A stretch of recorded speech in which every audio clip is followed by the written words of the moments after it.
Hello, Footballer Nation, and welcome to the greatest rising podcast in football. My name is Carson, and I am a Cardsaholic. My name is Alex, and I'm a Billsaholic. And I'm Ian, and I'm a very proud Bearsaholic. We have a lot to talk to you guys about to conclude the 2025 season before we officially jump into Footballers Anonymous After Hours coming out later this week.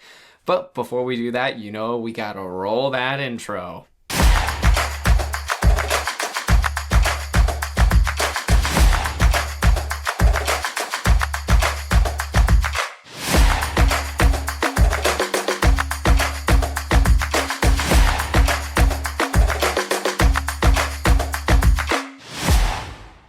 Hello, Football Nation, and welcome to Footballers Anonymous, coming at you after a crazy 2.5 months since our last episode.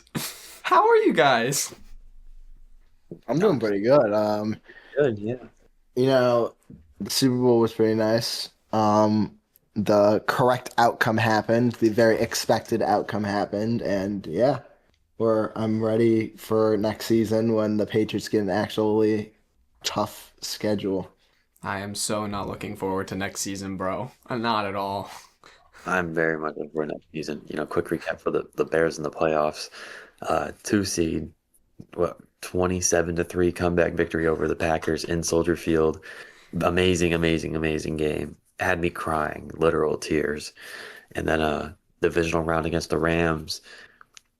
Mount another little comeback, go to OT. Caleb Williams is one of the craziest throws of history. And then in OT, choke it away. But still an amazing season there. Yeah, I'm not going to talk about what the Bills did because we just do what we do every year. I don't really have to talk about it. Besides the fact we hired Joe Brady, which, I mean, not the worst move you could have made, probably not the best move you could have made, but it's hard to say because he's a young guy. I mean, he has a pretty good offensive mind, even though he loves calling screen passes on third and long, but we'll see what happens. I mean, I think he has the fire to run the team. It's just a matter of if he can actually execute in terms of his play calling combined with his leadership, motivation, and strategizing and all that, and coaching and development. We'll see what happens. Yeah, thankfully, I don't have anything about the playoffs to talk about. I don't even know how I feel about the Cardinals right now. I loved the Mike LaFleur hire when we did it, and then he started hiring people, and I loved it less. And then he kept hiring people, and I loved it a little less. And then free agency happened, and I loved it a lot less. And, we're just along for the ride. Thankfully, I low-key need Virginia Tech football to be really good next year, because that's where all the eggs in my basket will be going. James Franklin. James Franklin, please save me. I mean, I think surely Virginia Tech gets at least 6 or 7 wins next season. Like, James Franklin, he's not going to settle for less than that. No, James Franklin is a 6-win minimum, and he's competing in the ACC, so it low-key shouldn't be that hard. I don't think they'll be competing for a title or anything next season. No. Give them a couple seasons for that, but I would give us at the best competing for an ACC title, but not a national title. Yeah, nothing like that. But speaking of the playoffs and whatnot, 2.5 months ago, we had Footballer Nation vote for the 2025 FBA Awards because the NFL awards are lame because they're voted on by a bunch of corrupt people, and we think that's stupid. So we asked the best fans in the world their opinions on football, and we had you guys vote. So we're going to go ahead and get started. Ian is going to have our first award. First off, to start the 2025, or is this 2026? It's 2025. Okay. The 2025 FBA Awards. We're going to be starting with the Offensive Player of the Year. All right. The nominees: Puka Nacua, Bijan Robinson, Christian McCaffrey, Trey McBride, and Jackson Smith-Njigba. tallying 50% of the votes, your Footballers Anonymous Offensive Player of the Year, the Emerald City Route Artist, Jackson Smith-Njigba. The moment he got that Just nickname, we all knew what was gonna happen. Like It's gonna stick. it's gonna stick. We can shorten the ECRA for short. Yeah, I feel that. Next in the lineup, next in the lineup, we have the award for your Defensive Rookie of the Year. The nominees are as follows: Abdul Carter, Nick Emanwari, James Pierce Jr., who for the record was not arrested before this was made and voted on, Carson Swessinger, and Xavier Watts. And with an astounding 50% of the votes, taking it away is Carson Swessinger. Great pick by Football Nation. Carson is announcing the Carson. Yeah, actually. Of course. Carson Swessinger. So peak. However, next is our Defensive Player of the Year. I'm going to be announcing 5 candidates, but this is really like a 2-man race in the polls and really a blowout victory for one person in general. We had Will Anderson Jr., Nick Bonito, Myles Garrett, Aiden Hutchinson, and Micah Parsons. And the only 2 players to get votes were Aiden Hutchinson and the winner, Myles Garrett. Of course. Of course. Crazy season. And for anyone sitting at home right now, thinking to yourself, these awards so far currently the exact same as the NFL's. They drew inspiration from us. Okay. Yeah. We take our votes and then they message us and ask us for our input. We supply our input, and 80% of the time they go with our picks. So that's why. They don't always go with our picks either. I mean, we've had some differentiating picks. So yeah, but for the most part, ours are the correct ones. Of course. The players actually tune in for our awards. It's true, they do. Up next, I will be presenting the Offensive Rookie of the Year award. The 5 candidates are as follows: Jackson Dart, Emeka Egbuka, Travion Henderson, Tetaroa McMillan, and Tyler Shuck. Now, we do have an issue here, because this is one of actually a couple of votes that ended in a tie. The tie for Offensive Rookie of the Year. Contending candidates are Tetaroa McMillan and Jackson Dart. So, the question then, because this is how Footballers Anonymous works, we are, of course, a democracy. It comes down to the 3 of us to award a Offensive Rookie of the Year, and I think I know who I'm giving it to. I know exactly who I'm giving it to. Me too. Do we want to just say them at the same time, or? No, I'm waiting for one of y'all to do it. I'm going Tetaroa McMillan. I'm going McMillan. Oh. Well, I, as a wide receiver myself, to love the position of wide receiver, I am also going Tetaroa McMillan as my offense. I'm also going Tetaroa McMillan, and I'm honestly surprised that this was a tie. Like, Tetaroa McMillan is going to win. He was the one to win it all. No hate to Jackson Dart. I think he's going to be very successful over the coming years. But Tetaroa McMillan was one of the main reasons that the Jags made the playoffs this year. Or Panthers. Sorry guys, I got 2.5 month. Can we get a late like a late stab in for casual takes of the year? Like, hey, right casual of the year award is on the list. I know. Do we got to get a late a late change to the procedure here, just in case anyone wants to change their vote? That's a good chat for Carson. All right. The Protector of the Year award. This is a new award, at least for the NFL. We've had this award going strong. We told you they Our nominees are exactly. Our awards are our nominees are Joe Tooney, Deion Dawkins, you ready, Schno, Cam Jurgens, Penei Sewell, and Tristan Wirfs. This one also has a tie between Deion Dawkins and Penei Sewell. Ooh. You already know who I'm going with. I initially voted for Joe Tooney, so that's interesting. I demand a recount. Joe Tooney. He came in third. Okay. I demand a recount. We can't recap I don't think it what takes very long to recap. Footballer Nation decided. Okay, so it's You two are actually the only two that voted for Joe Tooney. Okay, well, between those two, here's what I'm gonna do. I know My my pick. original vote was Deion Dawkins, so I'm gonna keep my vote as Deion Dawkins. I I'm I'm gonna taking go. Panay Sewell. I'm also gonna go Panay Sewell. I think just statistically, he had a little bit of a better season. Okay. I think statistically he's better. I think Deion Dawkins has some attitude issues. And also, the Bears had Noah Sewell, who is Panay Sewell's brother, so I have to go with that regard. Now But we do have. also, Let's still end up with the two Sewells and the two St. Browns. Joel Tooney. Joe Tooney is the real winner in my heart. You can't declare someone the real winner if they didn't actually win.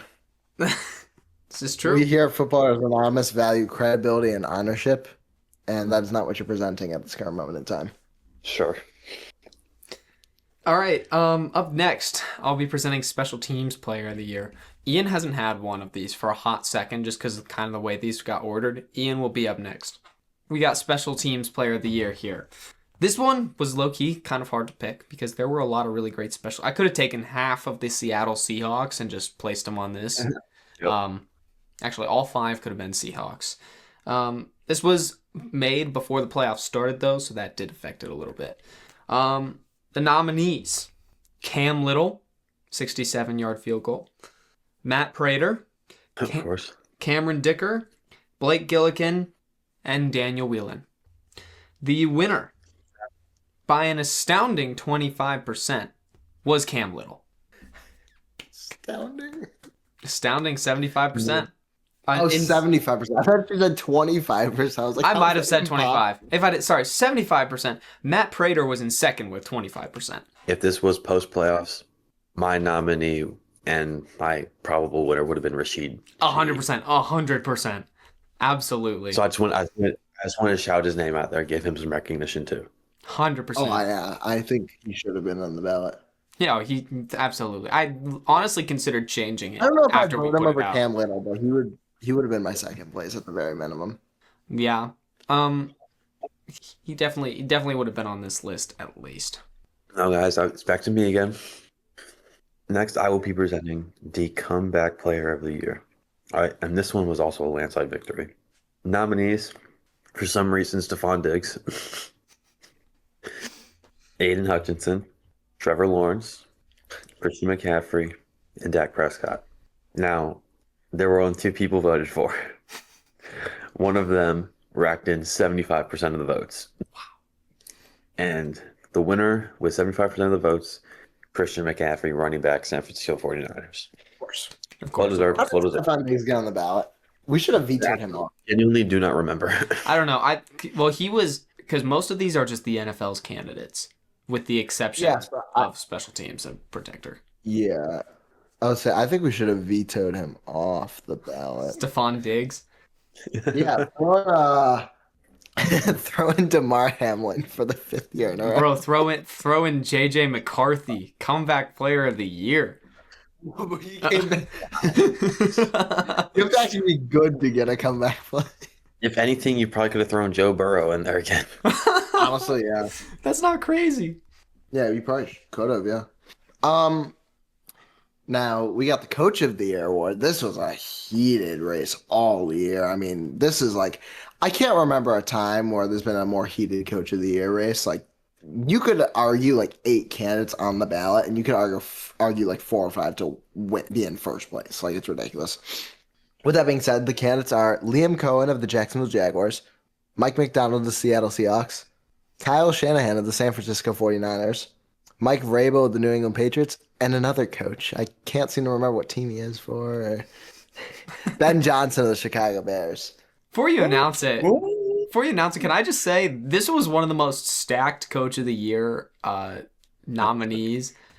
selections in a hot second. Like, Oh yeah, I could have easily given it to almost, maybe not Kyle Shanahan, at least this year, but every other one I feel like could have won it, and I would have been okay with it.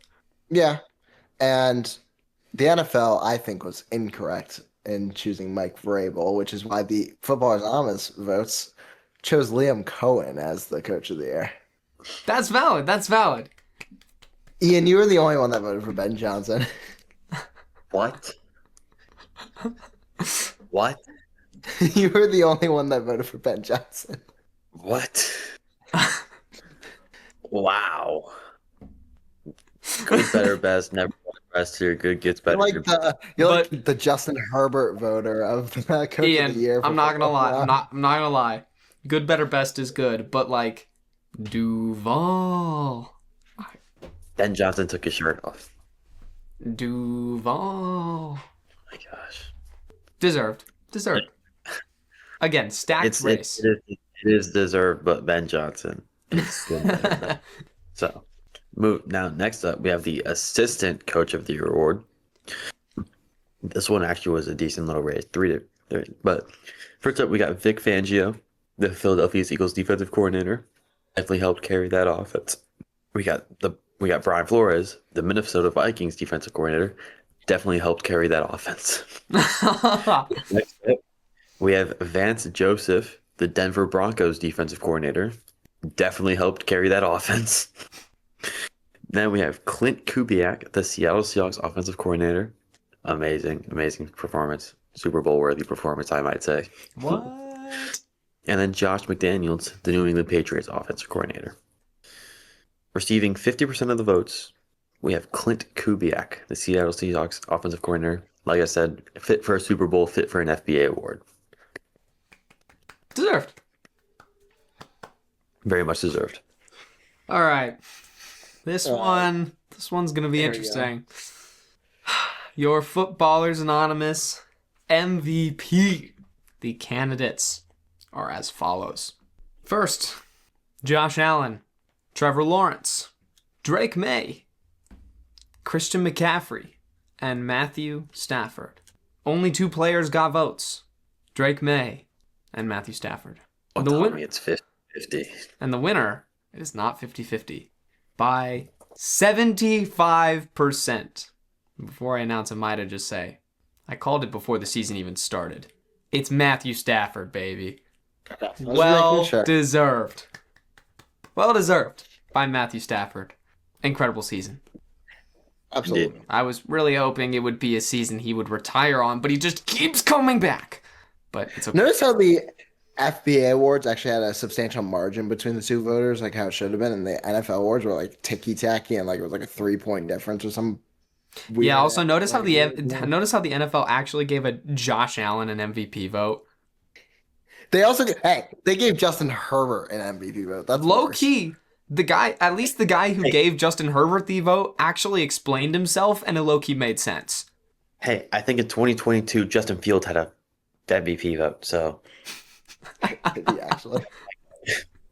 That's why Justin Fields is so good at football. Well, next up we have the GOAT Award. MVP voted. Oh, the GOAT Award? The GOAT Award is a prestigious award. We have our 5 nominees. Mitch Trubisky. Mm-hmm. Mitchell David Trubisky. Mm-hmm. The new Tennessee Titans quarterback. Mm-hmm. Josh Allen's mentor. Mm-hmm. And Hill Trubisky's husband. Mm-hmm. The winner, receiving all the votes, Mitchell David Trubisky. Yeah, honestly, very well deserved. Very well deserved. Bravo. No, I can't think of anything else who would have won this award. No, I cannot think of another human being who would even be considered for this award. It has to be Mitch Trubisky. Yeah. I don't think any human beings ever won this award other than Trubisky, actually. I think you're correct in that regard, Carson. So they actually made the award when Trubisky joined the league. So yeah, in fact, they actually call it the Mitchell David Trubisky GOAT Award. Yep, it's just called the Mitch Award. Yeah, so shout out. Now, from one G to another G. We're going from goat to glazed. Now, this one was a good race. 4 of the 5 candidates received votes. Ooh. First up, we have the Donald De La Haye, D. Stromy. Where is he? Where is he? Where is he? He's not going to show up, but he's on the vote. You know where he's not? In the pie chart. So, okay, guys. 0 votes for D. Stromy. He is not to be found here. Which, by the way, Destroying is a father now. So Oh, congratulations, congratulations! congratulations, Destroying on the. He Sorry. shows up for his kid. Yes, he has. He has. Unlike his UFL team. Next up, receiving 12.5% of the votes, we have a two-way tie. Ooh. 12.5% for Bryce Young, and 12.5% for Drake May. Okay. Both valid. Both got some Then- plays. Receiving 25% of the vote, we have one Joshua Patrick Allen. Okay. And lastly, receiving 50% of the vote and winning Football is Not's most glazed player of the year, we have the Arizona Cardinal, Trey McBride. That's fair. That's fair. Very fair, very fair, very deserved. Alex, you're next. Yes. Now we're going to the complete contrary of this, which is the most hated player. Only 3 players got votes, which actually surprises me because Really? this is not how I expected this vote to go at all, honestly. I don't even remember how it went. So the 2 players that did not get votes are Drake May, and Patrick Mahomes. Okay. Third place was Jordan Love. Third? Okay, valid. Okay. Third Second place was Kyle Pitts. What? It was Pitts? Who's first? I don't. In first place with 62% of the votes is Carson Beck. Choke! What happened? I forgot he was there. Yeah, I'm shocked. This is not. Oh, I thought Kyle. can I Pitts just had it in say, the bag. over Kyle Pitts is crazy, but Honest. I support Wow. this. Wow. Honestly, I think they just gave it to Carson Beck because Kyle Pitts has won it so many years in a row. That's not crazy. That's not crazy. Voter fatigue. But Voter fatigue. I mean, it is what it is. They voted Carson Beck. Carson Beck is your Football Knowledge 2025 most hated player. Fair enough.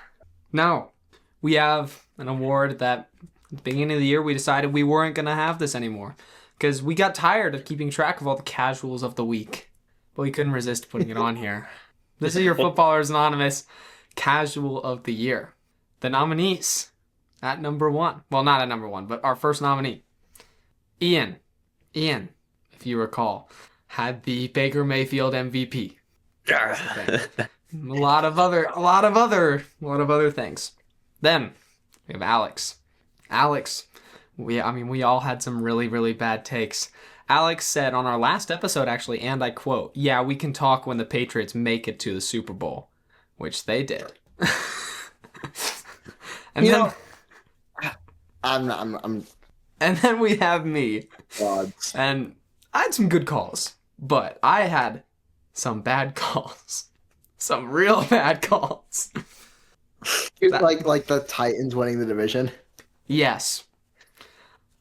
Like the Cardinals being a 10-win team. Yes.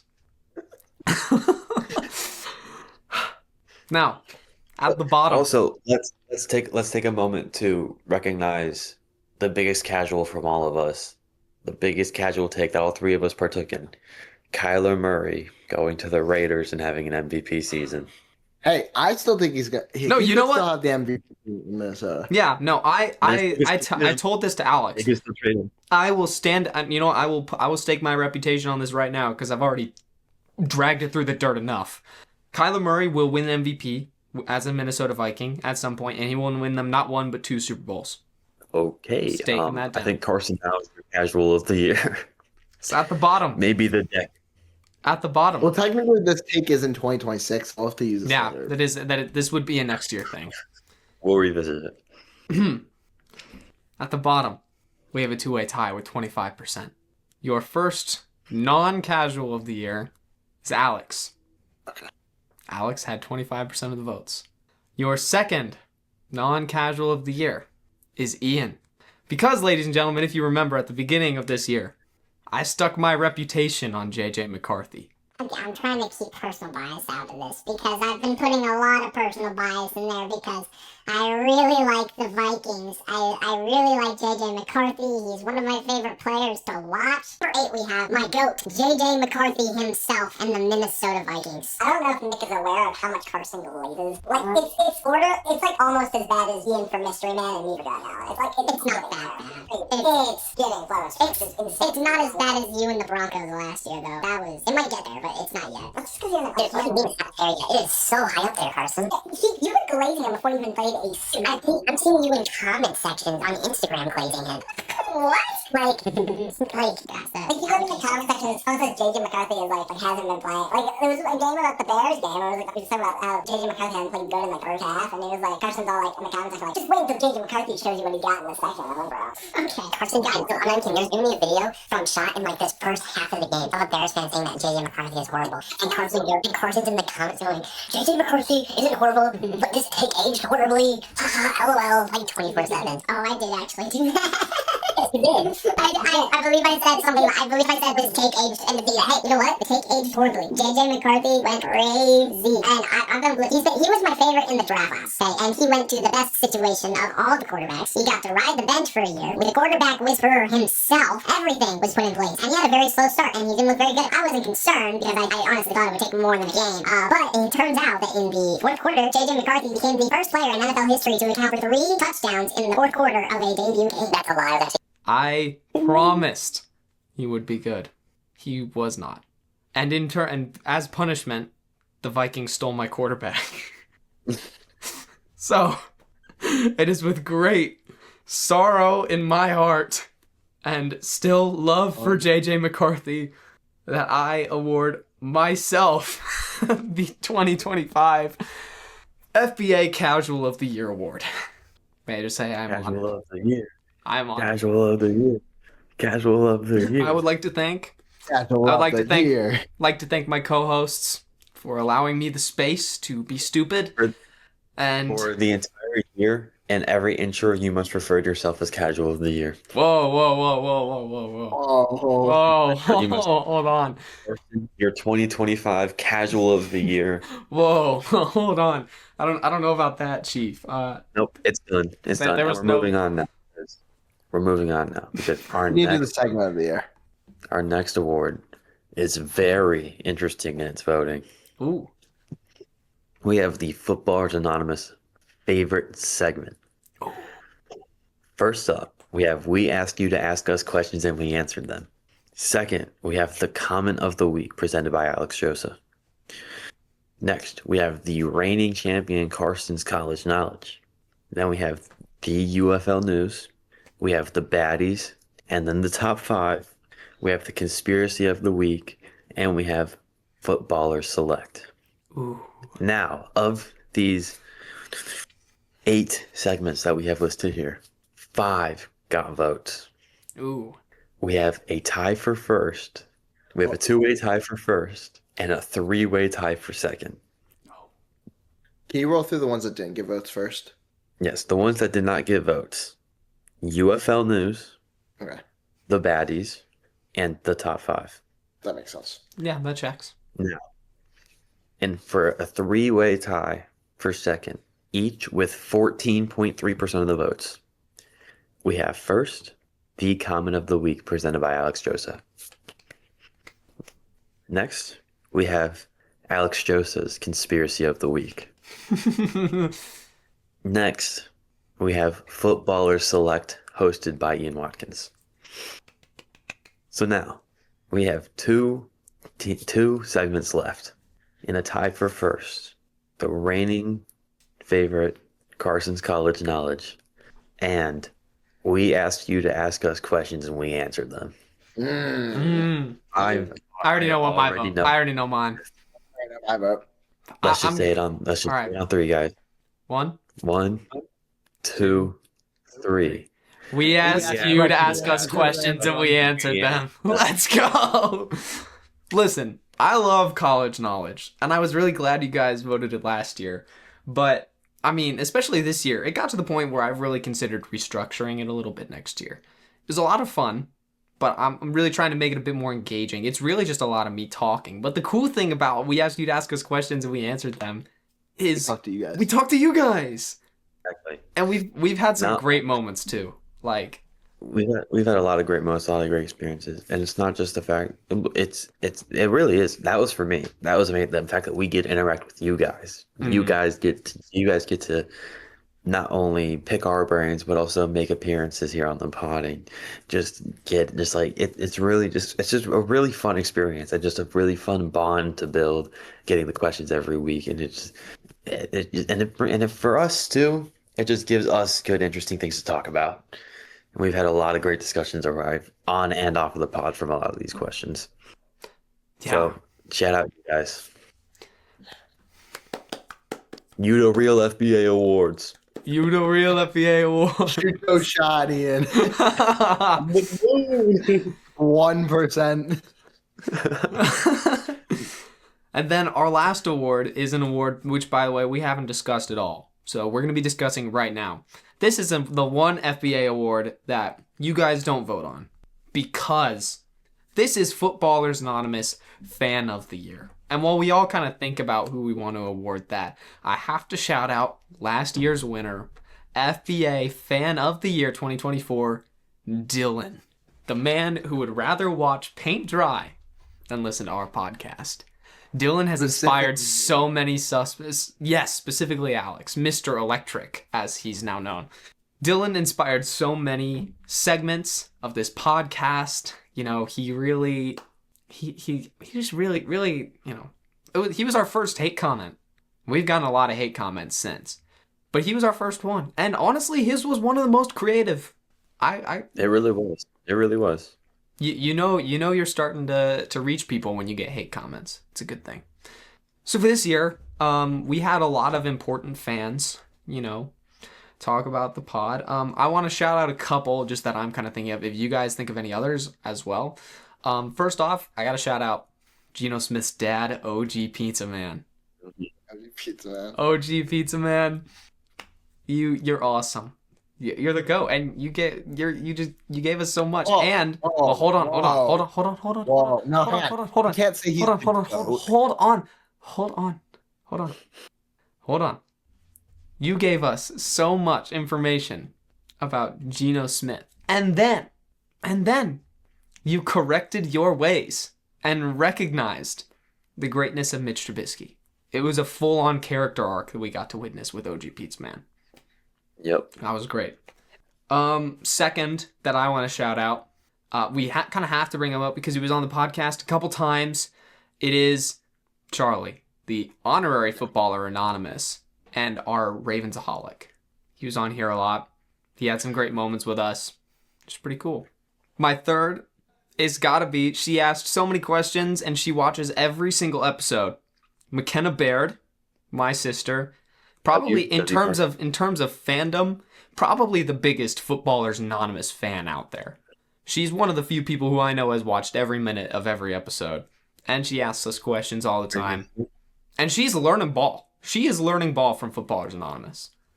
So shout out McKenna Baird, resident Cardsaholic. Yeah, okay. I got 5. Like Carson said, Charlie signed FBA table. OG Pizza Man, you know, Geno Smith's dad. I don't know why I was blanking so hard there. We have Nicholas, the honorary Bearsaholic, sat here right next to me for a lot of great moments, for a lot of great games. Really had a lot of great memories there. Third, we got Carson's sister. Like, he's the probably biggest FBA fan out there. And 5, I honestly got to throw in Carson's dad. Oh, that's true. He also gave us a lot of great questions and really picked our brain and really gave us a lot of great input early on. Those are my 5 nominees. I think I can add 2 more to the pile. Go for it. Why not? We'll shout them out, you know? All right, number 6. I am gonna shout out Alex Joseph fan 1 because they bought Footballers Anonymous socks. True. Okay. And shout out all the Alex Joseph fans while we're at it, but Alex Joseph fan 1 as a nominee. And then the 7th, if I can find, I need to log into ESPN. Give me 1 second. Is this one of the Pick'ems League people? I was going to pick the top person in the Pick'ems League. Wasn't that Carson? Oh, it wasn't me. The other one. Was she in it? Is she not the Seahawks fan. I don't know. Honestly, dude, I did not tell you. Well, I'll just say the top person in the Pick'ems League. Shout out. Actually, I don't know. Oh my God, we have to shout out Fanta Guy. Oh, and Kevin. Yeah, Kevin. Shout out Kevin. That'll be you. Shout out Right. whoever won. And then it's fine. Number 7, because of the Fanta, we got to shout out Kevin. Kevin the GOAT. So those are 7 nominees. All great nominees. With that, we have our winner. We all discussed 7 great people on the podcast, but we got to give the award to our biggest fan, McKenna Baird. Footballers Anonymous Fan of the Year. The second one ever. Very big shout out. Yeah. Boom!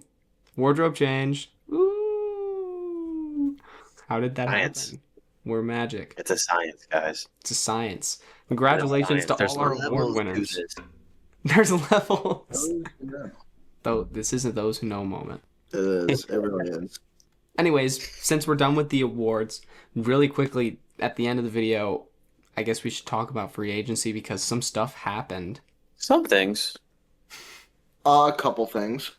Besides the fact, we're just gonna glaze over the Super Bowl real quick because that was boring. Wait, what's the Super Bowl? You're Not so really. right, dude. I don't know. Clearly, I don't know. Sam. Talk about the new coaches that were hired. We got a big handful of them. We got Jesse Minter going to the Baltimore Ravens. We got Joe Brady going to the Buffalo Bills. There's definitely some mixed opinions on that. Got Mike LaFleur going to the Arizona Cardinals. I'm doing this all off the dome. I'm going to try to not miss any of them. We got Clint Kubiak going to the Raiders. That's 4. We got Robert Saleh going to the Titans. That's 5. We got John Harbaugh going to the Giants. That's 6. That's a big one. That's He obviously got fired from the Ravens, and he went to the Giants, and we'll talk more about that because they're also stealing some of the Ravens players. How many coaches were hired? Give me a number. 6 or 7. 9. No, I think it was 9. It was 9? Okay, 9. so I'm Yeah, at you're missing 6. 2. Or 3. I'm missing 3. The Falcons hired Kevin Stefanski. Mm-hmm.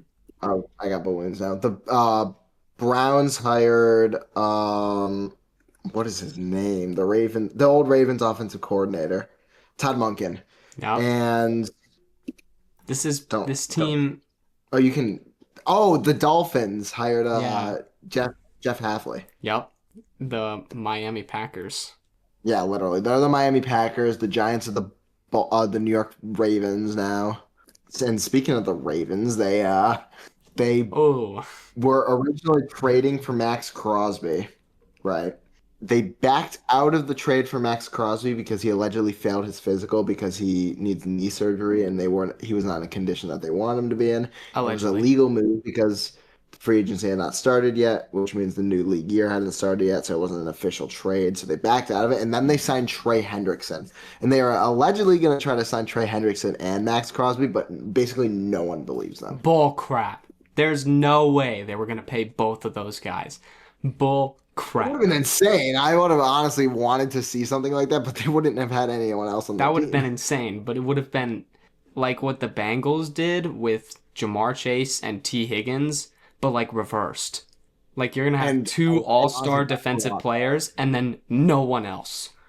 Yeah. Would have been- I mean, I guess if you have one on one side and the other on the other side, you're honestly probably going to disrupt so many plays defensively that they might not even be able to throw the ball. But That's not crazy. not a crazy. I mean, it's not crazy. It's just like I don't think they would have been able to do that. But Yeah, that's absolute bullcrap. As soon as they were able to get the deal done with Trey Hendrickson, which by the way, it's literally the same exact contract that they were offering Crosby, just with the name switched out. So, yeah, they 100%. Once they knew they were able to secure Hendrickson, they backed out because why get rid of your 2 first-rounders, right? When you can get an all-star edge while keeping 2 first-round picks. That's a big move. So I mean, it's smart, but it's also pretty scummy. it's legal, but I mean, it's really yeah. scummy. But you also gotta keep in mind too, like the gap between Max Crosby and Trey Hendrickson is that big too. Like it is still It a is big big. gap. It's the cheaper option, but it's the cheaper option for a reason. I mean, So Trey Hendrickson's still very, very he's good. still very good, but he's I not think Max the Crosby. thing is that Max Crosby is a lot better. I mean, he is a better pass rusher, but it's not. But I also think Trey Hendrickson's a little bit better against the run, so you're getting at least more balance. I But mean, looking at it straight up, if you asked me, would you rather have Max Crosby or would you rather have Max Crosby and 2 first-round picks? I'm taking not Max Crosby. I'm Trey Hendrickson and 2 first-round picks. I'm taking Trey Hendrickson and the 2 first-rounders any day of yeah, the week. but yeah, But there is something to be said. It is a decent gap. But man, seeing those two play together would have been crazy. insane. Speaking What's of, not nearly as insane as seeing is us being able to see Tua turn the ball over, play with Michael Penix, because we did not need two left-handed quarterbacks on the same team. no, that's awesome. I love it. The Falcons signed Tua. What were the numbers on the deal? It's vet minimum. It's a vet minimum, so it's like Wow. 1.25 million. I love this move. On anyone who trolls the Falcons for this, kind of stupid. I'm not gonna lie. Like, does Tua have a lot of issues potentially? Yes, but you're paying this guy 1.2 mil. Like, it's Yeah, nothing. If it doesn't work out, there is almost no penalty. Almost no yeah. penalty. At the very least, he can serve as a good veteran bridge for Michael Penix, so you can, give him a year to learn and then see if he's your guy. I Yeah. love this move by the Maybe Falcons. it'll help having a mentor that's also a left-handed quarterback. I don't know if it's like actually something that actually really matters, but I mean it could. I mean Maybe. I know they have different mechanics to an extent. I mean you don't have the left side, you don't have the right side of the field as open as a right-handed quarterback. It's like Yeah, yeah. Um, yeah.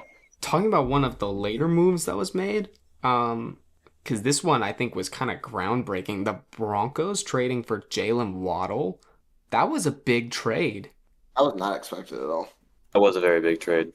Honestly, I think not just that trade itself, but I think the Dolphins haven't, as an organization, have been really big so far with a lot of their moves. I mean, yeah, they lost. Well, I would like just to break while we're talking about the Dolphins, but since you brought up Waddle, they traded Tua, or was it trade or was it they released Tua. They just released Tua, who ended up signing with the Falcons. That's something else, but. Then they went out of their way and they signed Malik Willis, which a lot of people expected. I don't think Miami was his number one destination. I don't think. I think he had other destinations. I know the Cardinals were one of his projected Cardinals destinations. were leading until day of, but Right. So they went out and did that. They went and got Malik Willis and then traded away their biggest weapon in Jalen Waddle, who I've kind of seen recently has been kind of like I've seen mixed opinions on Jalen Waddle recently. I've seen a lot of people thinking he's really good. He's really going to step into a really good role with Bo Nix. I've seen a lot of people say he's actually not that good and is more of like a mid short to mid merchant, is which it I don't really agree with. I think he's a solid receiver. is it weird to say that Yeah. I feel similarly about Jalen Waddle as I do Malik Willis? Like, in the sense that I feel like maybe they had a couple good games on tape, and then I think they may have gotten a little overhyped. Like, I'm not saying that Jalen Waddle could very well be really good, but I don't think there's enough on tape to justify a first and a third for him. I mean, I No, I think he's can't. a very solid receiver. Watching him him and Tyreek pair us up. Granted, Tyreek was the receiver one, but I mean, there was a time where Waddle was like in the conversations with like, and I honestly still think he's like not better than them, but it's still like he was in the conversations with the T Higgins, with the Devontae Smith for the top wide receiver two positional placements, and he is very good. He could definitely be a wide receiver one in my opinion. I would say as a wide receiver too, he's definitely like better, like one of the best of the Hmm. bunch.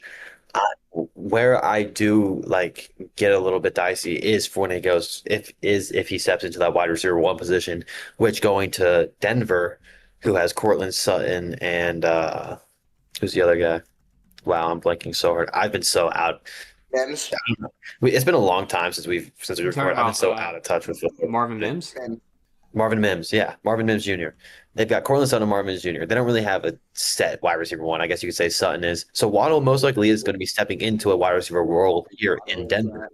So We could like it'll depend. Like I said, Jalen Waddle, like there are a lot of guys where they are made stronger because they are the wide receiver too, right? There's less attention on them, so it's easier for them to make big plays, big moves because most of the time the best player on the other team on the defense is focusing the number one, right?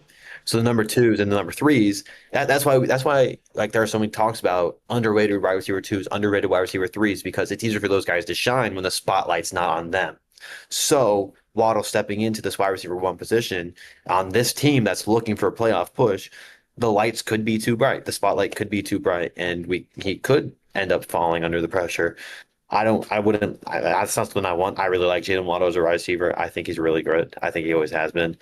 Um, but yeah, it's going to be very interesting to see how not only he impacts Denver, but how Denver impacts him. I agree.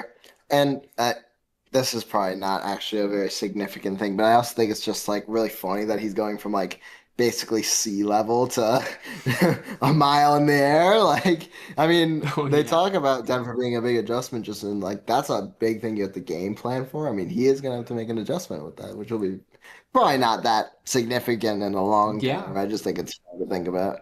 This is true too. No, it'll be interesting. Um, They'll be making a big Super Bowl push this year, and I'm interested to see how he fits in there. yeah, I think it's likely that we'll talk about the Giants next. Really, Yeah, you want to really. lie? I actually think that I'm going to strike gold real quick, and maybe plunder someone. Mm. Mm. The Giants are signing Isaiah Likely. What we were talking about with 49ers are signing Mike Evans. well, no, we're talking about the Giants first. I'm just gonna ram this in here real quick. The Rams are trading from Trent McDuffie. Whoa, you can't just say you're Rams. Whoa. Oh man, Isaiah Likely to the Giants was a great move. I Why? don't think they were paying him that much. He was one of the many casualties to this Ravens starting offense and defense this free agency because, when you make a big move like Trey Hendrickson or Max Crosby, you're going to lose a lot of people. Yeah. I didn't write it down here, but Tyler Linderbaum went to the Raiders. Massive contract. Insane contract. I believe he's the highest ever paid center now. which is a little bit silly if I'm being honest with you. A little bit. A little silly. bit, but I mean, he's good. He's good. I mean, I don't think he should be the highest paid, but like I mean, you know how this stuff works. The market gets reset with most of these positions every year. It's not like the most unexpected thing on the planet. No. 'Cause he is a very good center. It's just, it's kind of how this stuff goes. I mean, didn't the Dolphins like make Tua the highest paid quarterback for a second? Like They it's not did. worse than that. Kyler Like, Murray was the highest paid quarterback for a second. yeah, like this stuff happens all the time. But yeah, so the Niners are signing Mike Evans, the Giants are signing Isaiah Likely, the Raiders are signing Tyler Linderbaum, and if we're gonna really pack this all together, the Dolphins are signing Malik Willis. We already talked about that one. We didn't already mention that. If I'm being honest, Sure, Jeff. kind But I had of a to pack weird it all move. I'm a little weirded out by this pretty move big contract. because it's kind of a big contract on a year that feels like they're really just trying to tank. I kind of Yeah. would have assumed that they would, what's his name? Malik The- Willis. No, not Malik Willis. Their current, the Texas Hey, guy, coach. the guy who I was Um, trashing on last year, What's he Quinn talking the about? Dolphins. Quinn Ewers. Oh, Quinn Ewers, thank you. Yeah, I kind of just based off of the way they played him last year, I thought they were just gonna ride a tank with Quinn Ewers this year. With all the players Yeah. they've lost, they could kind of tank all of Tua's Well, contract this year, and then with a lot of draft picks, they could make a quick rebuild. But then they signed Malik Will say Willis. too, Malik Willis is a young guy. He is a young guy. So it's not like He it's completely was drafted like Like- 22. Mhm. yeah. He's relatively still new to the league. He's a young guy. So honestly, I'm not too surprised with them taking a chance on him right now. And hey, if it doesn't go well this season, you still get a bad record. You still take a quarterback in the draft. Yeah. You could they can still tank if things don't go well this year, or if they don't go well next year. I mean, it's only a 3-year contract. He's getting 22 million a year. So, sorry. Well, yeah. 45 million guaranteed, 22 million signing bonus, and then it's 3 years, 67 million. Not that bad. So I mean, it's not like it's not going to break the bank. It's not going to break your bank. He's a young guy. He's shows promise. So it has. I honestly kind of I like the move. I like the move to be honest. Yeah, I agree. We also Ian covered it for like 2 seconds, but yes, the Rams are also trading for Trent McDuffie, which was a very, very, Very big move. Come very on, crazy man. trade. Where do Carson's they get not all this happy money with the from? Rams. I'm The genuinely Rams so do pull confused. money out of their butt. Like, it's Where ridiculous. do they get this money from? Every time I think the Rams have built a super team, they just sign another stud to a max contract, and it genuinely makes no sense to me, especially considering almost all of their team are veterans, because we know the F them picks mentality. They don't draft rookies. Like, they just build a super team of vets, and somehow they just keep getting better and signing people, and it genuinely makes no sense where they're getting all this money from. Shout out Les Snead, their GM. He's been there since 2012, apparently. Like, he just keeps finding ways to go. Like, he's like we always talk about like Howie Roseman as like the guy that makes like insane trades, but this guy low key is like a contract manipulator, dude. Like, Dude, he's playing Les, the NFL like it's Madden. he's playing the NFL like it's Monopoly. What are we talking about? Like, Yeah, yeah. It's crazy. dude, he's yeah, every time you walk over this property, you gotta give me $500 more in my cap. Like, like that's clearly where he's getting his money from. 500, try 5 million. Yeah, please.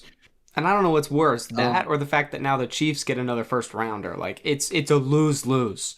yeah, no, it's ridiculous. And if we want to talk about NFC West teams that are totally winning in free agency, because so are the Cardinals. Am I right, Carson? Am I right, Carson? So we're talking about the Niners because they signed Mike Evans. Am I Indeed. right, Carson? Which I would like to point out about that real quick before we continue. Seems like kind of I don't know how I feel about it. I feel like, well, for one, I think it's kind of crazy that he didn't stay with the Bucks. I think it's great the Bucks didn't want to entertain him. I also think a lot of us thought he was going to retire this season. Hmm. So I've really only seen like another year or two of Mike Evans, maybe one. This might be his last year, and he might just be going for a ring. I'm genuinely perplexed that he would go to San Francisco of all places. I'm not gonna talk about the curse that they are currently facing with injuries, but lately I Mike know. Evans has been really injury prone, and he is going Yes. to a really injury prone team. I don't see that ending well. Yeah, he's gonna get hit by a bunch of electricity or whatever it was. The electromagnetic fields or whatever it was. Electromagnetic fields. Yeah. Yeah, kind of crazy. I'm not gonna lie. One of the biggest unexpected things, we kind of expected Travis Kelce to re-sign with the Chiefs. I don't know if anyone's paid attention to that. They signed him to a 3-year deal. Yeah, I saw that. I was like, there's no way he's staying those full 3 years. If We he were all stays thinking those we were full too. 3 years, I don't even know. Like, how do you even like justify that?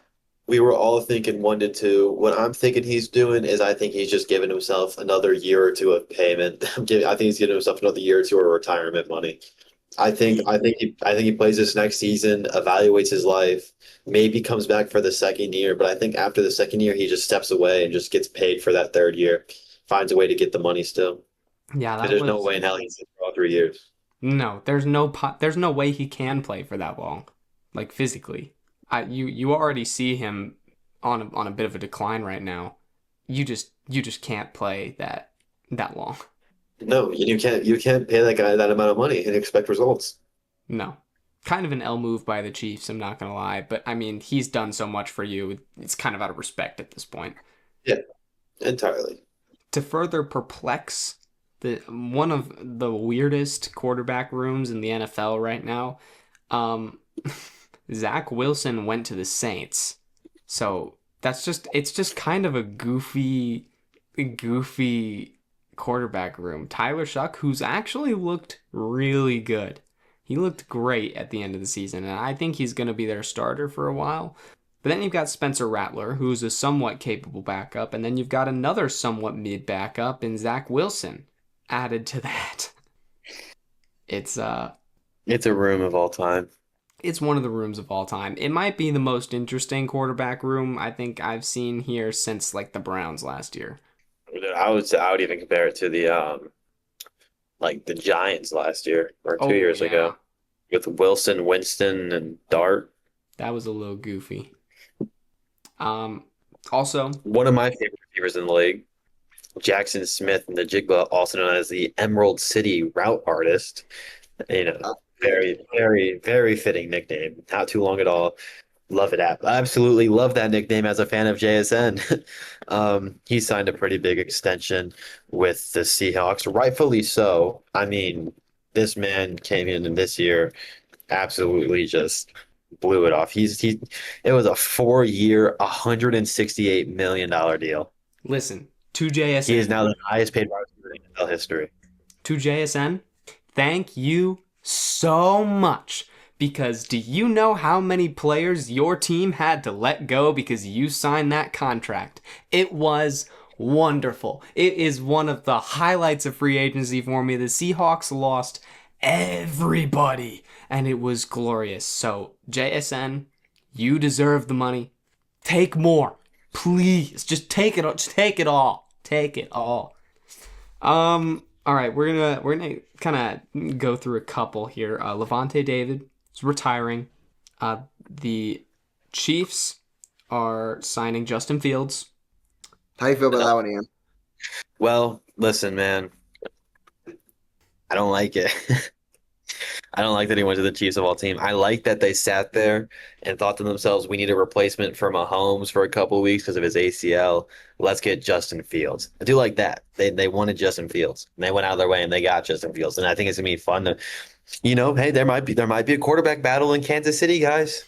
There might be a quarterback battle.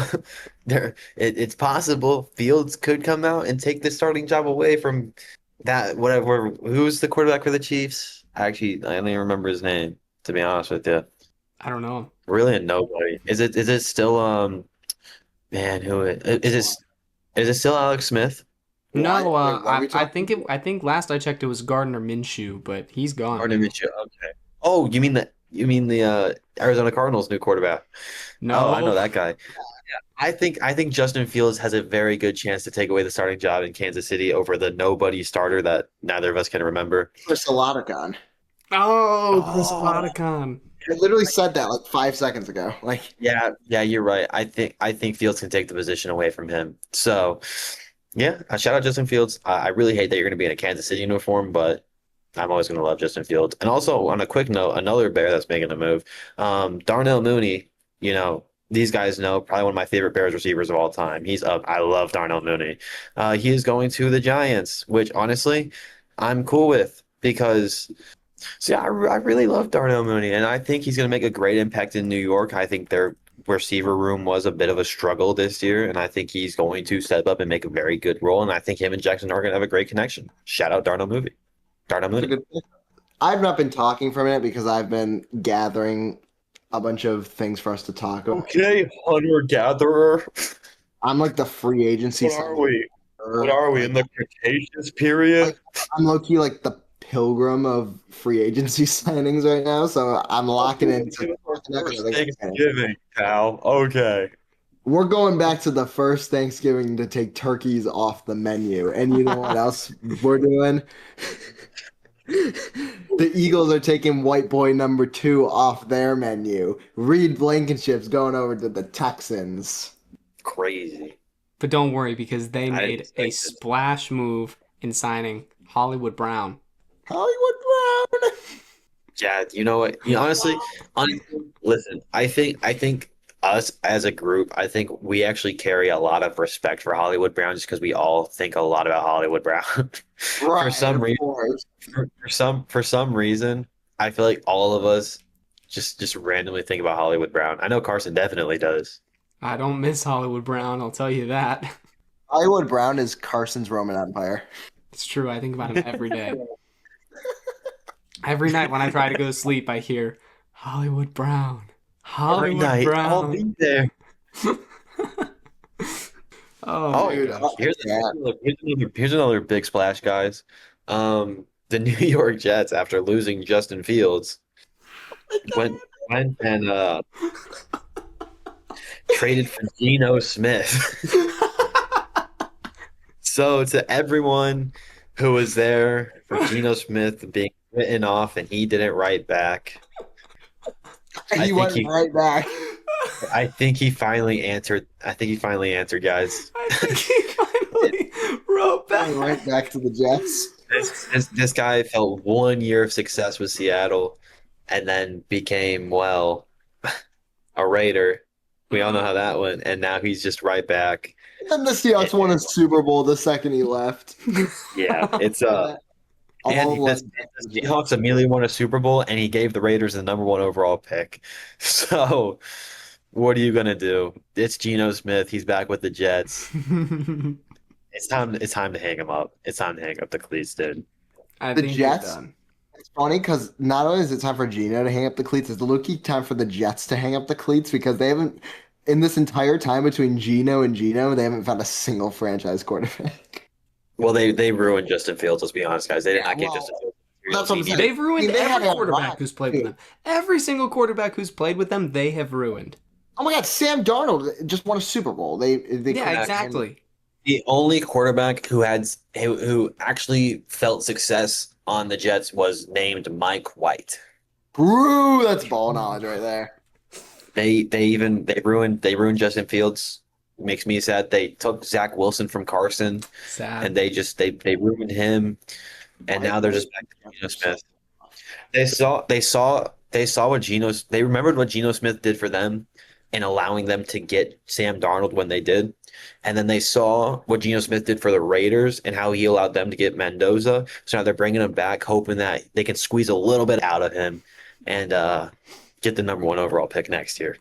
I think that was the 2022 season, like that 2022 season where the Jets were like 7-5 from it, and Mike White was balling out, dude. I was actually so happy for them, man. Like I was rooting for them, like in like their game against the Vikings. That was like a big game that was on like the CBS 4 o'clock slot, I believe. Like that, like dude, I was rooting for the Jets, and they finished the season like 0-5. So, and they Jets did. All I'm saying is the Arizona Cardinals versus Jets Tank Bowl for Arch Manning is going to be legendary. It is going to be the stuff of legend. I'm telling you right now. Maybe. Well, Also, they if I play break- each other this year, so Honestly, I'm very interested to see if either of the teams can even successfully tank. That's kind of the point it's gotten to. honestly, Which funny because I don't even know if the Jets can successfully tank because they're also trading for Minka Fitzpatrick and pretending like they're a contending team. So, dude, I don't know if you paid attention to the Jets. They've been making, because it seems like they're tanking, but all of the moves they made in free agency are like high Big contract, high short-term contracts. Like they're trying to compete right now. It's really weird. Like if you just look up the Jets free agency and go through all their moves, it's so weird. they're trying to convince Mendoza to say no to the Raiders and go to the Jets. So they're just signing all these splash players. So it's like, oh, Hey, we're gonna you know, go. You come here, you get to train under Geno Smith. hey, some guy, a very, very well-respected name, and Dan Orlovsky is saying that Ty Simpson might be guy #1, so Mendoza may fall to the Jets. I know. I really trust the opinion of someone who ran out the back of the end zone, and that's like his highlight of his Yeah. career. I really trust that guy. Entire career is built on Yeah, his entire career. Like he's literally Geno Smith, but like he's like Geno Smith levels of memery. no, he literally is. Which, by the way, no hate to Ty Simpson because I think he's pretty good, but it's I agree, Fernando. but he's not Mendoza. He's not Mendoza. Mendoza is the most clear #1 we've had in years. Like, Oh yeah. it's ridiculous. It's almost gonna be as clear as when Ian Watkins goes #1 overall to the Bears in a few years. It's true. I mean, hopefully. I mean, that's what's projected, but sometimes they just don't do what they're supposed to do. Yeah. Sure. Moving on to my actual Roman Empire, one of my favorite receivers, Christian Kirk, signed with the 49ers. So I'm real sad about that one, but happy for him. What? Christian Kirk? Right. Charlie right. Kirk? I was just making sure you weren't Stephen A. Smith though. Anyway. I guess we can kind of keep rolling through the rest of these. Some quick ones. Pittsburgh signed Michael Pittman Jr. The Chiefs signed Super Bowl MVP Kenneth Walker to a massive deal. Yeah, Like they're expecting whoa. him to be like top five running back in the league. Like if he plays like how he played in the playoffs, sure, but he was not like that all season. Yeah, that Which was is why Seattle didn't want to sign him. now I will say a big part of that is because the Seahawks for some reason just loved Charbonnet. So anytime Kenneth Walker would drive them to the end zone, they would take him out and put in Charbonnet for the last like two carries, That was really funny, which is so honestly. funny. It was top tier rage bait. Trying to Genuinely drive top down tier his rage wallet. bait. But thanks for taking him out of the division, I guess. Um, yeah, and speaking of people that got taken out of their division, Carson. Yeah, so we released Kyler without just eating the contract. And he has signed a vet minimum deal with Minnesota, which is honestly huge. Honestly huge for the Vikings. I think it's a great move for them. I think it's a great move for Kyler. I'm sorry, Nine, but your career is over. I hate to say it because I really like you, but I like Kyler a lot more. So sorry. Man, this is just like the most sweet karma ever. Wow. But no, this is really good. Also, I've seen a lot of people talking about how D-Hop is really looking into Minnesota to reunite with Kyler. I think that could be super fun, putting in D-Hop as a wide receiver 2 with K1 and Jettas. Low-key could be a really electric offense, especially if they nail the draft and fix their offensive line. But I think this is a great move. It's a much better move than Tua to the Falcons, and I think that was a good move. This is a great move because, respectfully, Kyler Murray is a much better player. This is a much better player than Tua, and you're getting him for 1.2 mil. So if for some reason he flops again, no real loss. They might be asking him too tall of an order. True. But don't worry, because the Cardinals, we found his replacement in Gardner Minshew. What? Wow. What? Oh boy. So the Cardinals will be rocking with Jacoby Brissett as QB1 for the 2026 season, barring a possible rookie in the draft. Jacoby Brissett is currently QB1. Just going through some of the signings because I actually am kind of happy with our free agency overall. First off, one of my favorite signings we got a 1-year deal out of Chicago Bears legend Devin Duvernay. Really excited about that one. Thank goodness. If I had to see Greg Dortch return one more kick, I think I would have died. That's Carson's joke, by the way. No. He went to Detroit with Drew Petzing. So nice little reunion there. Oh, look, you sound like when you said Detroit. I was the only thing I could think of was that GIF where it says Detroit and it's just the Eminem character getting killed and shot up on the block. That will be Greg Dortch. That will be Greg Dortch. Sounds like No, you know who it's gonna be? It's gonna be your old offensive coordinator. It's gonna be Drew Petzing.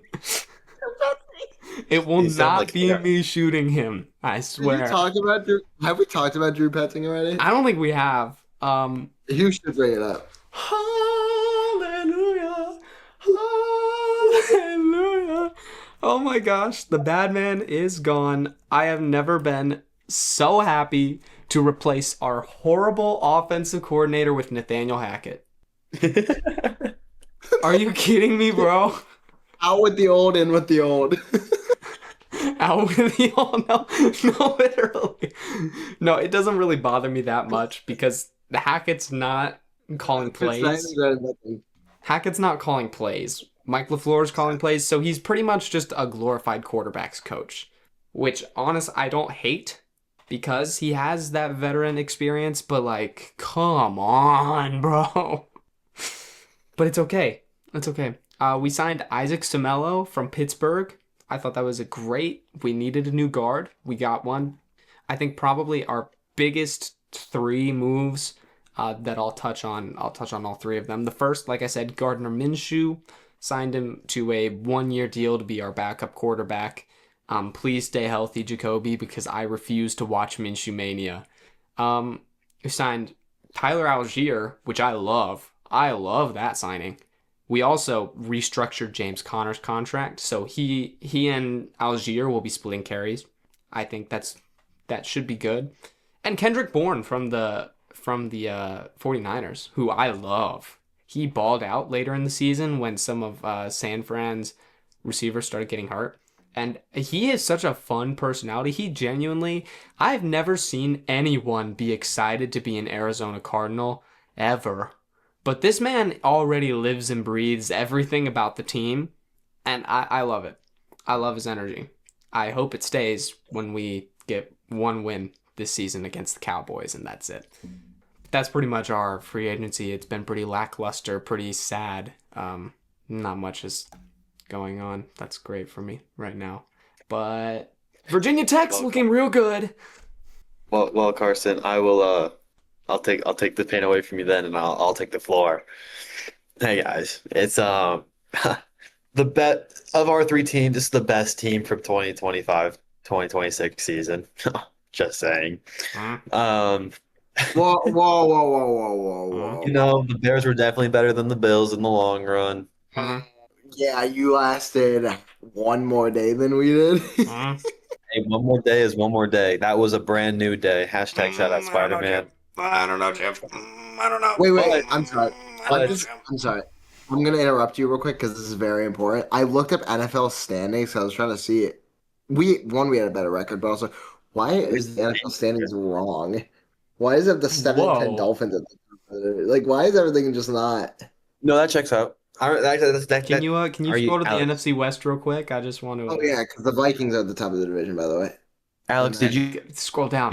did you The forget? Cardinals We're in third. Did you forget how NFL standings work, Alex? oh, yeah, I did. Enlighten me. It's just random. Oh, yeah, of course.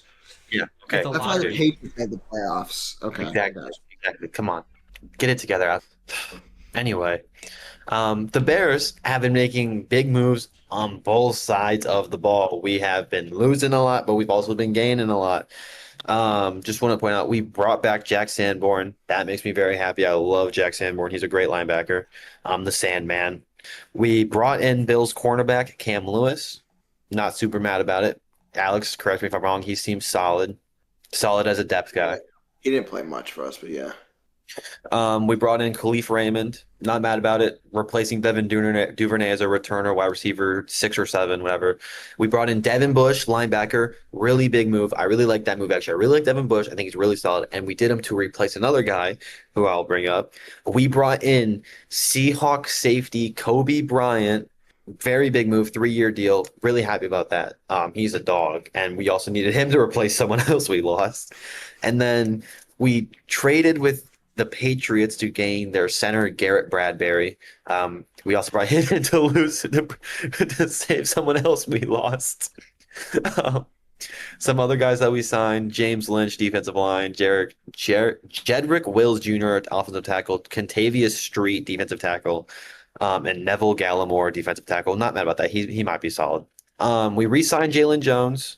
Not mad about that. He's a solid depth player. Re-signed Elijah Hicks, same thing. Re-signed DeMarco Jackson, great linebacker. He had a lot of impact. He picked off Shador Sanders at the game that I went to, so shout out DeMarco Jackson. Brought back is a Braxton feat, Jones let me and Theo tell you. Benedict for the line. And then we also brought back Case Keenum as our quarterback. Just, keep him for the vibes, and I'm fine with that. Some important names that we've lost. We lost Ryan Bates. I'm honestly not too upset about that. He didn't play too much, and when he did, he was one of the best. We did lose our long snapper, Scott Daly, which does make me sad. If you're a Bears fan, you know he has a lot of lives. And yeah, that's it for. But this is where we've really been taking hits. We have lost a lot of guys to other teams, starting with Travis Homer. Andrew Billings, the big man, let the big man eat, who I love the memes. I hate the player. Super big, super slow, can't get through the line, can't track. He's horrible. And that is why he's now an Arizona Cardinal. So shout out Carson for taking a big man. He's not going to do anything for your team, but generate some good memes. Oh. Like Carson mentioned, the Cardinals also took Devin Duvernay, which does make me sad. Now, a lot of the names I'm about to drop, really big name guys. If you're a Bears fan, you probably love all of these guys, and you are so sad to see them leave. Jonathan Owens, Simone Biles' husband, is now an Indianapolis Colt. Jaquan Brisker, Kwani B, is a Pittsburgh Steeler now. CJ Gardner Johnson came into the Chicago Bears organization, made a big splash. Big guy. Love the vibes this guy brings. Loves the energy he brings to the field. I got to see him in person. The way he plays the crowd is spectacular. Now a Buffalo Bill. So there you go, Alex. He's back in Buffalo. Enjoy him. Durham Smythe, like tight end 3-4 for us. He's going to Baltimore, probably to replace Isaiah Likely. Another really sad defensive player to lose, Kevin Byard III, comes in to replace Eddie Jackson, plays with the Bears, is a great veteran presence, great leader, does a lot for us. Now he's a freaking Patriot. God, that sucks. Goes to the Patriots? Why? We lost C. Williams, not Caleb, Chris Williams, defensive line to the Falcons. We also lost Alamide Zacchaeus to the Falcons, which had a big drop problem, but wide receiver 3, really liked him. We we lost Nashawn Wright, who turnover machine, but a very big liability to the New York Jets. That is their Sauce Gardner replacement, I guess. And then we released Tremaine Edmonds. Also really sucks to see. Same boat as Kevin Byard. Came in from the Bills, actually, and was a very big veteran presence. Really good leader. It's Chicago, all that. He's a giant now. Going with Tremaine Tremaine. Edmonds. We love Tremaine Edmonds. We love Tremaine Edmonds. We released Eamon Ogbongbemiga. I don't really care. He is a fun name, but then here are the. Oh, we also lost Dominic Robinson to the Texans. But here are so I've been drawing on. These are the last 2 moves. Probably the 2 of the biggest moves that I can mention today. First off, Drew Dahlman, very impactful as a center. So had like a 3-year contract, retired after 1 year. Plays 1 year with the Bears, has a very impactful role, has a very promising year, and then retires. And he did it for medical reasons. Like his dad played football and saw how he beat up his dad's body, and he decided he didn't want to risk that for his family. But dude, you just went to the conference championship with a young, promising team, and you're not going to stick it out for 1 more year. Come on. But for right now on this podcast, the biggest piece of Bear news that I can drop. We all knew DJ Moore was most likely to be leaving our franchise. Bears fans, we all thought he was going to the Raiders. We thought we might get Max Crosby out of it. He goes to, of all the teams, Alex Josa, would you like to reveal? The Buffalo Bills. The Philadelphia Stars. The Philadelphia Stars. What? He's going to play with Case Cookis, and they're being added to the NFL as a 33rd team.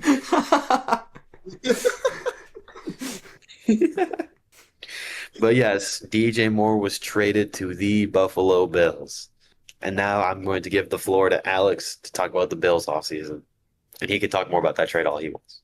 All right. Well, I'll talk about the trade in a minute, but first I want to just quickly highlight our office signings besides Joe Brady, because mixed opinions on Joe Brady. I was actually very down on the move at first, but I'm a little bit more level-headed about the move. It's not like the worst thing in the world. I think he's bringing good energy. I just don't like that we're hiring inside the same coaching staff that has been choking all these playoffs for years. But he wasn't here for our 2021 collapse, so it's not the worst thing in the world. We hired Pete Carmichael as our offensive coordinator, and I think that's a great move. He's been a major part of Sean Payton's staff. He's been an offensive coordinator since for a long time in New Orleans. He's been a great offensive coordinator around the league, and I'm glad to have him. Jim Leonard is also coming from the Broncos, and he's seemingly very solid. I like how he runs his defenses and everything. Unfortunately, this is the one move where we lost someone. I was very upset about it. We just got rid of Taron Johnson, didn't even trade him, just released him. I think that was just a scheme fit issue for Jim Leonard, but Taron Johnson's such a dog, dude. Like that's such a big person to lose. I'm very upset about it, but like he went to Vegas. I'm sure he'll be great there. Um, but we've made quite a few acquisitions, DJ Moore being one of them. I think that's a very solid receiver to get in pair alongside Josh Allen.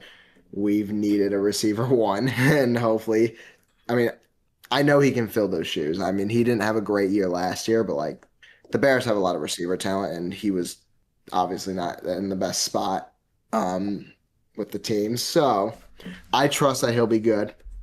We also traded for Bradley Chubb, which was, or we signed Bradley Chubb, I believe. We signed Bradley Chubb. I Um, like I like honestly, Bradley. honestly, I like him a lot.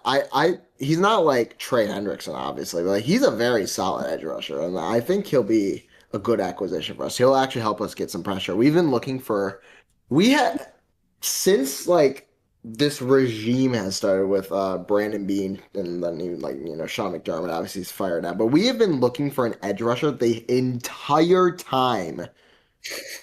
Like we have not found a single like really really good edge rusher like that. Like don't get me wrong, Greg Rousseau is solid, but like he's not that guy.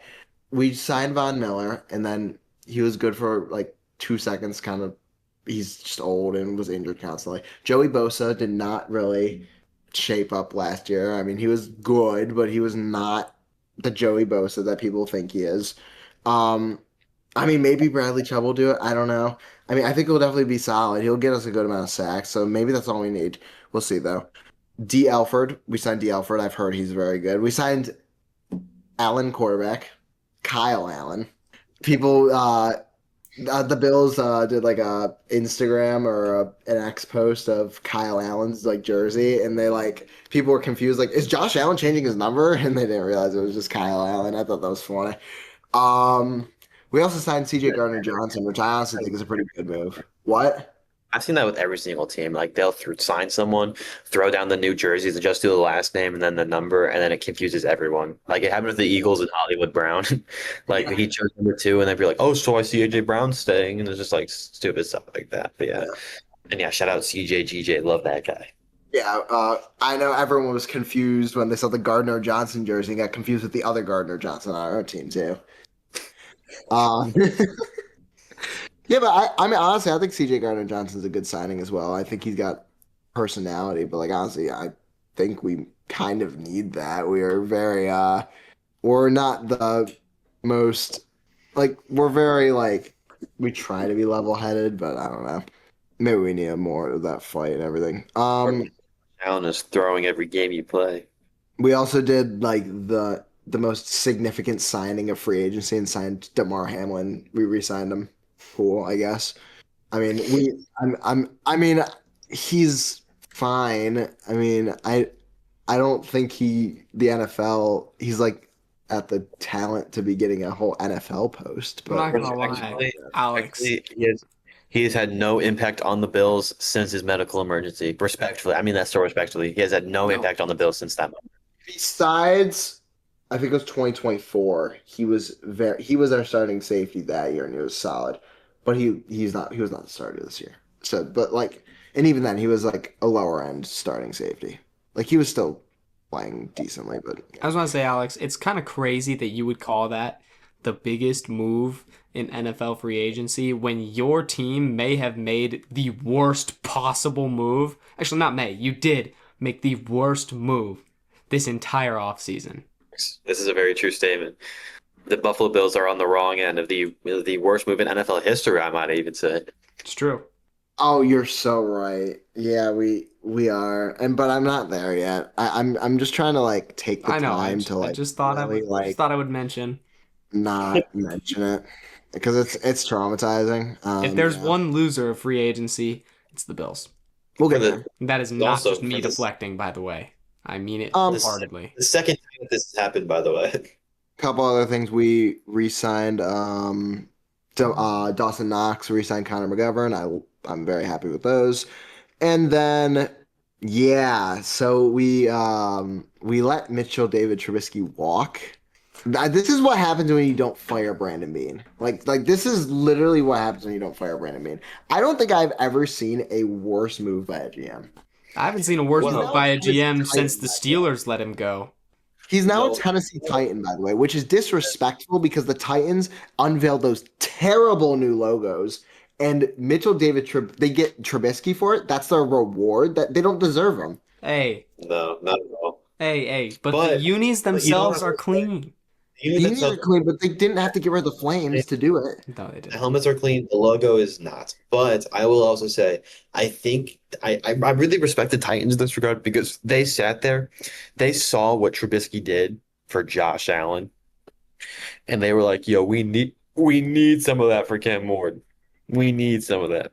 And so honestly, for Cam Ward and Will Levis, both of those guys are going to become franchise quarterbacks now. Can we shout out the fact that in the space of 2 years, the Titans have gone from Will Levis, the Footballers Anonymous meme at quarterback, Name of the year. to Mitch Trubisky, the GOAT. That is some insane improvement. This is worth a shout out to the Tennessee Titans. Shout out the Tennessee Also, Titans. Can we also shout out that the Titans have like a completely bald coaching staff? Yes, so they had to make their logo bald as well. Shit, that's Ooh. pretty- It was never flames, it was hair the whole time. Mm-hmm. I know. See? I know bald. Is that it for the Bills? I mean, Yeah, sorry, I'm done, yeah. no, you're good. That's pretty much it for free agency, I think. We hit everything. I low-key was just I trying to do believe like so. 15-minute highlights, but I guess we just decided to do everything. So, To an hour episode. Hold on. I'm just gonna double check real quick.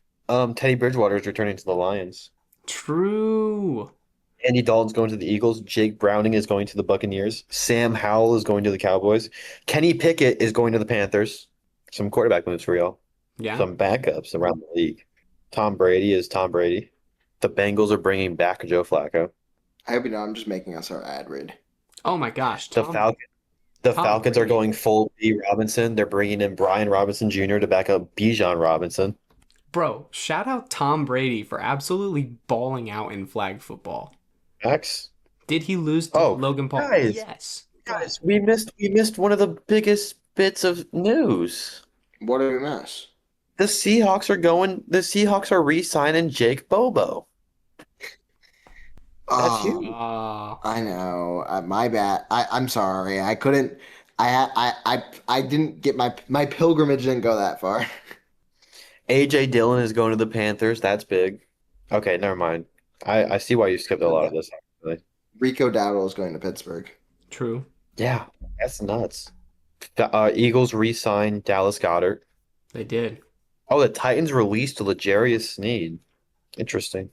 Oh, I forgot. We Trey- released Trey tackle. Greenlaw. We released tackle Jonah Williams and signed defensive end Jonah Williams. 2 different players. The Colts are extending Daniel Jones. Are we reading the same ad read? The Ravens lost Patrick Ricard. Oh, this is true. He went to the Giants. The Steelers re-signed Cam Hayward. The Eagles signed Tariq Woolen from the Seahawks. Caden Ellis is a Saint. Romeo Dobbs is a Patriot. When did that happen? Oh, The Stephon Diggs got released by the Patriots. We did Stephon not Diggs got talk released by about the that. The Lions are signing Isaiah Pacheco. Devin Lloyd is going to the Panthers. Kendrick Bourne is a Cardinal, Carson. Kendrick Bourne. I talked about Kendrick Bourne. Oh, I missed that then. Oopsie. Quay Walker is leaving Green Bay for the Raiders. That's huge. I like that. Commanders re-signed Laramie Tunsil. Holy crap! Wait. Hold on. Jahan Dotson is leaving the Eagles for the Falcons. I love Jahan Dotson. I didn't know he was doing that. The Saints are signing Travis Etienne. Wandale Robinson is leaving New York No, for hold the on. Titans. Hold on. We have not recorded. You forgot something. The Texans got David Montgomery. We did not talk about that. That's just not even Montgomery. The Texans got David Montgomery. That one's actually huge. Carson, did you mention Tyler Algier? I also mentioned Tyler Algier. He was one of the 3 players I mentioned. Okay, I was completely zoned out then. Jesus. Oh, Alex Anzalone is leaving the Lions for the Buccaneers. Dude. Oh my god. Y'all told me to stop. Jalen Phillips is a Panther. Bro, he's just going. The Colts extended. Dude, this is all important. These are all big names. I just should not have told you to stop, to be honest with you. Yeah, I know. I think that's it though. I think that's I think that's it, guys. David Montgomery was the first move. That's it, guys. That's it. That's all. That's all. That's all, folks. We're totally doing the ad read. We're totally doing the ad read before the commits. Okay, I'm fine with that. With that, that's the end of our last episode of the season. 2.5 months after our second to last episode of the season, but we're done now. That's it. We're done. Footballers Anonymous That's it. season 2 is done. Footballers Anonymous no more.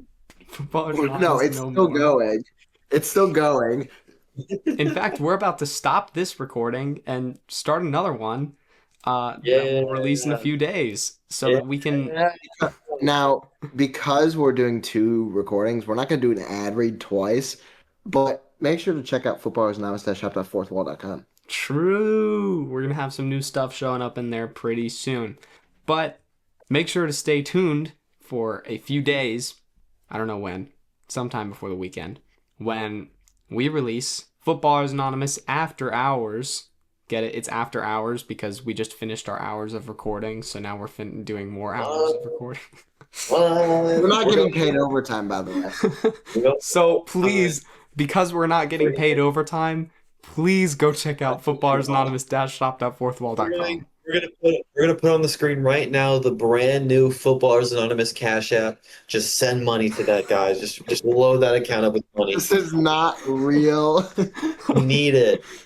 Maybe motivate us to get the episodes out sooner. Please go check out footballersanonymous-shop.fourthwall.com and make sure, and make sure to stay tuned for our next episode, which is after hours.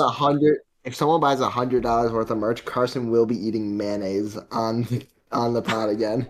I will. And, you know what? and I if will. If someone buys $300 worth of merch, Alex will shave his head. Except just go bald. Just His head. Gonna leave the eyebrows and the mustache and just shave his head. Yep. Nope, and if it's absolutely. $500 in one purchase, it'll all go.